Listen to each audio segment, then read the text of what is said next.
agrohomeopatia é a aplicação da homeopatia sobre os cultivos agrícolas organizados através de conjuntos sinergéticos vitais denominados holons.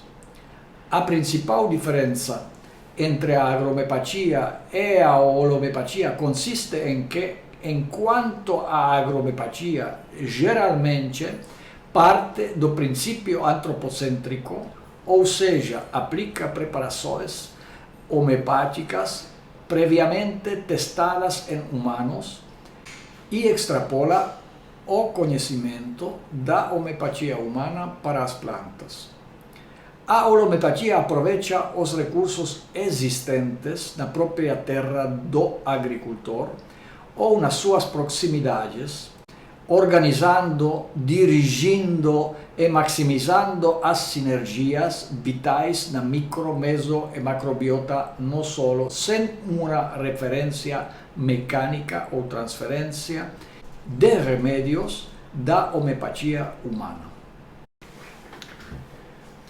Considerando que a sobreposição da DNA entre plantas e humanos é de aproximadamente 50% e a homeopatia humana foi concebida para uma única espécie, Homo sapiens,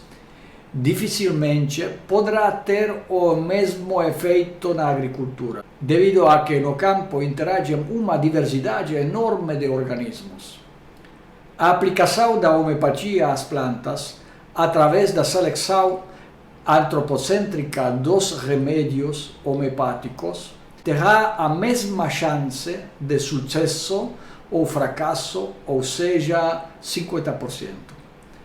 o que é equivalente ao acaso.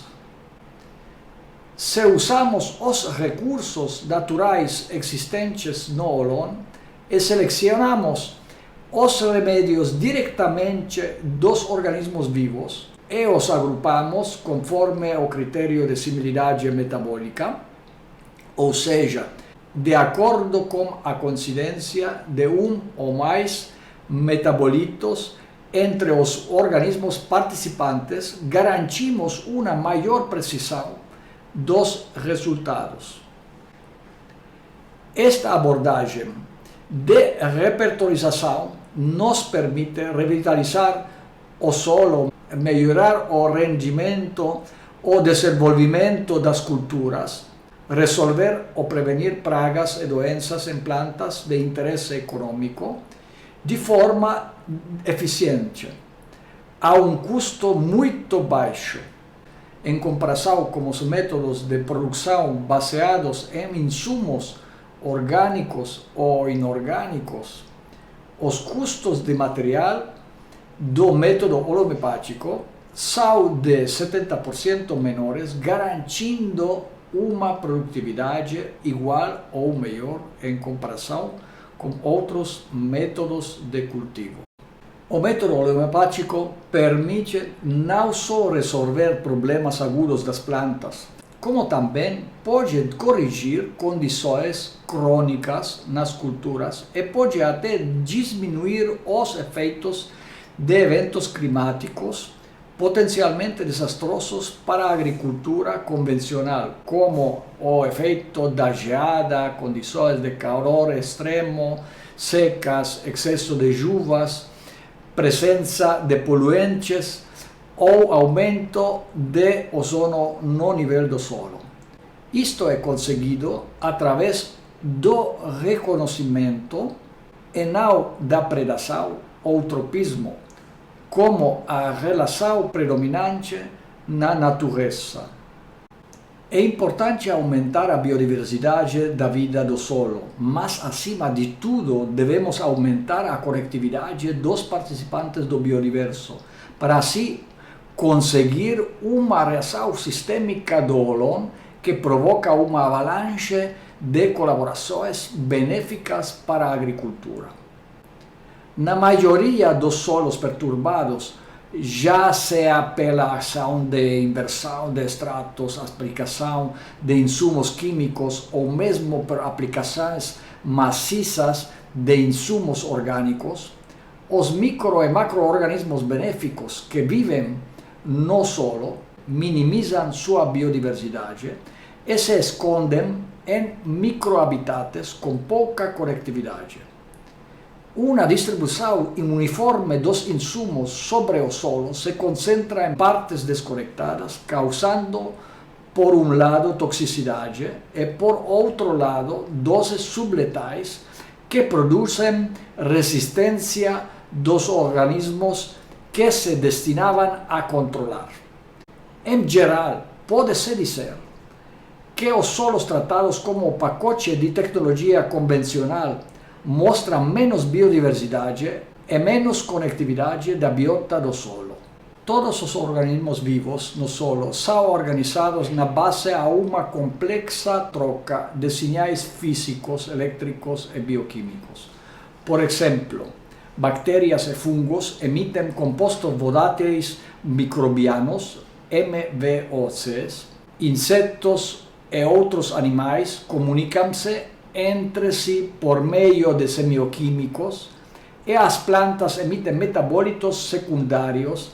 e estes bioquímicos coincidem entre diferentes organismos e criam redes de interação baseadas na semelhança metabólica, conforme o número de metabólitos comuns. Desta forma, observamos que os organismos patogênicos e também os organismos benéficos estão agrupados em redes reais de afinidades e colaborações metabólicas. Em outras palavras, a relação metabólica não se limita à possibilidade de uma espécie devorar outra, que por sua vez é devorada pelo organismo no próximo nível trófico, como sugere o conceito de Soil Full Web. Afirmar que a relação entre micro, meso e macro-organismos no solo se baseia exclusivamente em relações tróficas não é apenas um reducionismo das relações bióticas no solo, mas também leva a ignorar o mutualismo predominante e a possibilidade de utilizá-lo em benefício do agricultor. Um dos benefícios da holomepatia é a razão de seus efeitos surpreendentes sobre as culturas e que ela se baseia e influencia precisamente a parte colaboradora da vida do solo e a parte trófica, embora presente, representa apenas uma parte relativamente pequena nesta dinâmica. A grande maioria das relações entre organismos não se baseia na predação ou na competição feroz entre os mais fortes e os mais fracos, mas na colaboração em comunidades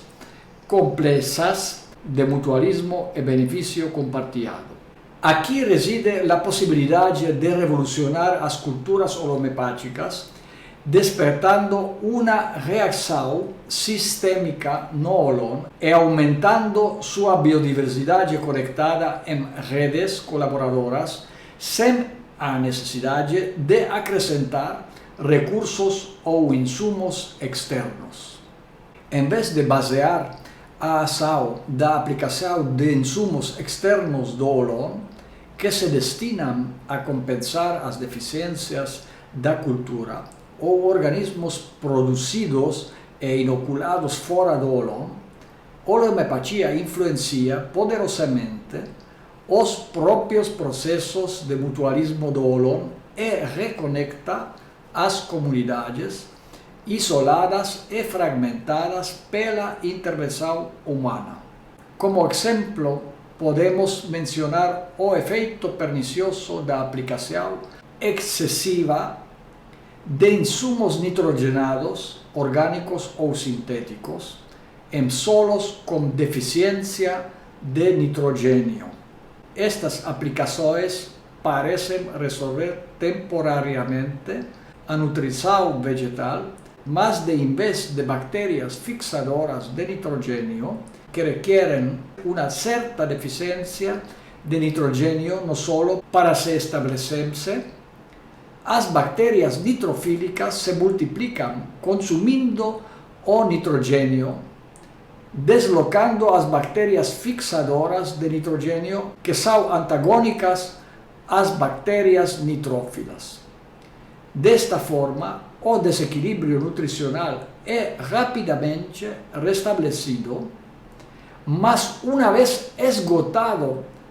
o fornecimento de nitrogênio, se tornará crônico, exigindo doses cada vez mais grandes para sustentá-lo. Como a maioria dos fertilizantes nitrogenados contém elementos pesados, este se acumulará no solo e ao longo dos anos de fertilização nitrogenada tornará inútil a biodisponibilidade dos macroelementos para as plantas, formando solos completamente estéreis, algo que já está acontecendo em todos os 5 continentes. Um patógeno fúngico ou bacteriano que ataca uma planta presente no mesmo espaço é prejudicada na sua capacidade de colaborar com outros organismos. Não pode produzir corretamente os metabolitos secundários, que têm o propósito de identificar, ativar e convidar grupos de organismos benéficos a colaborar e marcar o território como metabolicamente ocupado por grupos de micro, meso e macro-organismos antagônicos. Em outras palavras, é a grande sinfonia dos metabólitos e decisões do Holon que, em última instância, impulsam os frágeis equilíbrios no solo e decidem se o patógeno ataca a cultura ou se ela forma o quorum sensing e permanece em silêncio por anos.